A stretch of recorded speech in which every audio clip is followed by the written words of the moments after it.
नमस्कार दोस्तों, स्वागत है आपका मेरे चैनल पे। आज हम बात करेंगे एक ऐसे टॉपिक पे जो सुनने में थोड़ा अजीब लगेगा, पर यकीन मानिए बहुत काम का है।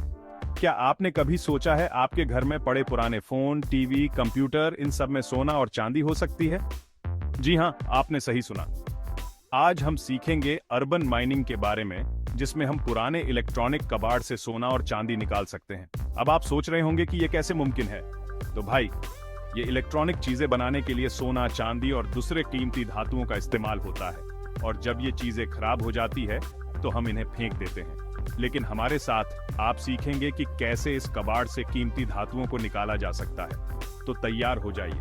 आज हम आपको स्टेप बाय स्टेप बताएंगे कि कैसे आप अर्बन माइनिंग करके अपने घर बैठे कुछ कीमती धातु निकाल सकते हैं। लेकिन ध्यान रहे, ये प्रक्रिया थोड़ी रिस्की हो सकती है, तो सावधानी बहुत जरूरी है। इसलिए वीडियो के अंत तक बने रहिएगा। सबसे पहले हमें खजाना ढूंढना पड़ेगा। अपने घर में चेक करो, पुराने phone, computer, laptop, charger, TV, gaming console और ऐसी ही पुरानी इलेक्ट्रॉनिक चीजें निकाल लो।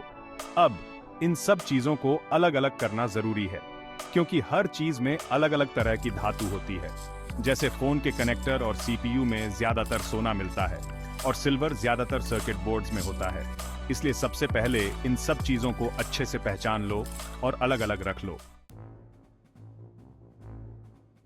अब बारी आती है इन इलेक्ट्रॉनिक चीजों को खोलने की। इसके लिए हमें कुछ औजारों की जरूरत पड़ेगी, जैसे कि पेचकस, प्लायर और छोटे हथौड़े। ध्यान रहे, ये काम करते समय सावधानी बहुत जरूरी है, क्योंकि इन चीजों में नुकसानदायक केमिकल भी हो सकते हैं। इसलिए काम शुरू करने से पहले हाथों में दस्ताने और आंखों पर चश्मा जरूर पहने। अब ध्यान से इन चीजों को खोलना शुरू करो। प्लास्टिक के हिस्से अलग कर लो, धातु के हिस्से अलग, और सर्किट बोर्ड्स को भी अलग रखना है। अब हमारे पास धातु के कुछ हिस्से और सर्किट बोर्ड्स होंगे। इनको अब हमें और छोटा करना है। इसके लिए आप किसी लोहे के बर्तन का इस्तेमाल कर सकते हैं। ध्यान रहे, ये काम करते समय मुंह पर मास्क जरूर पहने, क्योंकि धूल से सेहत को नुकसान पहुंच सकता है। सर्किट बोर्ड्स को तोड़ने के लिए आप प्लायर या हथौड़े का इस्तेमाल कर सकते हैं। ध्यान रहे, ये सब काम करते समय सुरक्षा का खास ध्यान रखें। अब आता है इस पूरी प्रक्रिया का सबसे मजेदार हिस्सा। अब हमें इन धातुओं को अलग करना है। इसके लिए हमें कुछ केमिकल की जरूरत पड़ेगी।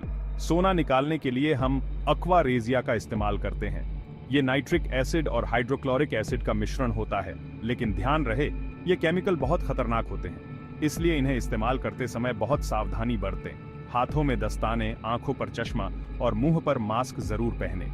अब इन धातुओं को इस केमिकल में डाल दें। कुछ देर बाद सोना इस केमिकल में घुल जाएगा।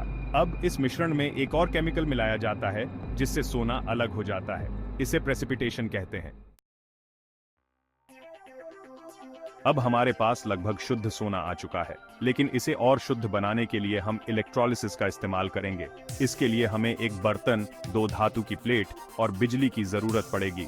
इस प्रक्रिया में बिजली के प्रवाह से सोना एक प्लेट से दूसरी प्लेट पर जमा हो जाता है। इससे हमें और भी शुद्ध सोना प्राप्त होता है।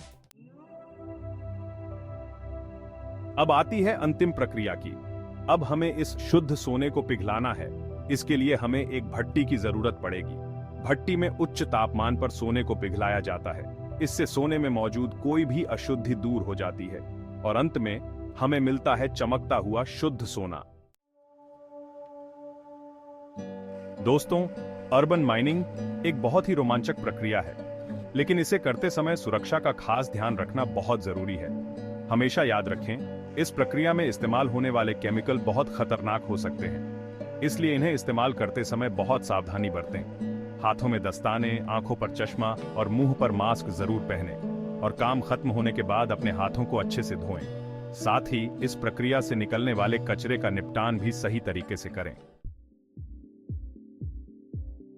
तो दोस्तों, ये थी अर्बन माइनिंग की पूरी जानकारी।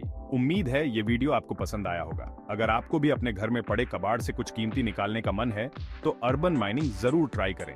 लेकिन एक बार फिर याद दिला दूं, ये काम थोड़ा रिस्की हो सकता है, इसलिए सुरक्षा का खास ध्यान रखें। वीडियो पसंद आया हो तो लाइक और शेयर जरूर करें। चैनल को सब्सक्राइब करना ना भूलें। धन्यवाद।